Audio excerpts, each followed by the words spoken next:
has expired. DesJarlais, 5 minutes. Thank you. Thank you, Secretary, for appearing before us so often, and wanted to acknowledge that one of our great leaders in Tennessee, Farm Bureau, Lacey Upchurch, is retired. I know you had a lot of respect for Lacey, and we're happy to welcome the new president of Tennessee Farm Bureau today, Jeff Akins, to Washington. Had the opportunity to visit with him earlier this morning, and he and I share a similar concern. We know that the USDA website has a mission statement of help rural America thrive, but we both share the concern in the President's new budget, after the ag community essentially, in an attempt to do their part in cutting spending in Washington, gave up direct payments, is now seeing the President propose a 20% cut to crop insurance. How do you feel about the President's proposal, and have you spoken with him about it? Well, part of the proposal is focused on preventative planning concerns that have been raised by both the General Accounting Office, who's your congressional arm, and by our own Inspector General.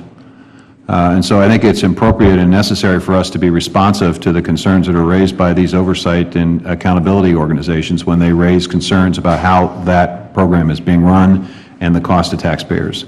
The second area has to do with price harvest loss issues and the amount of subsidy for that. It's currently 62%. The President suggested that perhaps it would be appropriate at 50%, a fair deal to taxpayers, farmers, and insurance. And all of this is in the context of a very constrained budget. The budget I'm working with today, from an operating standpoint, is less than it was the first full year the President submitted a budget. When you place artificial restrictions and caps on budgets, you've got to make choices. So if it's not in that space, is it in the conservation space you want me to make that choice? Is it in the farm loan space you want me to make that choice? Is it in the rural development job creation space you want me to make that choice? Is it in the food safety place you want me to make that choice? It is ultimately about these choices, and they're not easy, they're very difficult, and you all understand that because you have to make choices throughout the entire budget, and you have to prioritize. And we obviously have, everyone's got a different set of priorities, and that's what makes this process interesting to watch. And you all will speak, you'll create a budget, and the next Secretary will live with that budget. But the reality is it's less than it was, but yet I can show you that we're doing a records amount of work both in virtually every mission area. Shifting to the waters of the U.S. for a minute, we know that 31 states and organizations have filed lawsuit against the rule.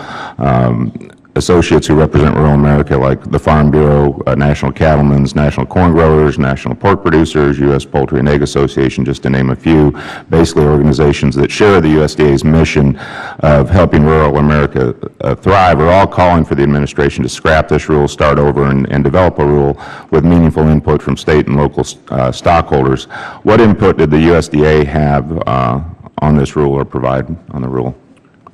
We have an advisory process in which we advise EPA on our view of the impact and effect of what they're considering. Obviously, we don't dictate what a sister agency does, and obviously courts are going to decide based on the injunction that currently is in place what's going to happen with that rule. Are you supportive of the EPA's rule in its current I would say this. I would say this. I think there is a lot of misunderstanding about what the rule is and what the rule isn't, which is why I encouraged the administrator to get out and encouraged her teams to get out and visit with farmers and have farmers be able to see what it covers and what it doesn't cover. And she was here in this committee, as you probably know, just a week or two ago. Gina McCarthy, is that who you're referring to?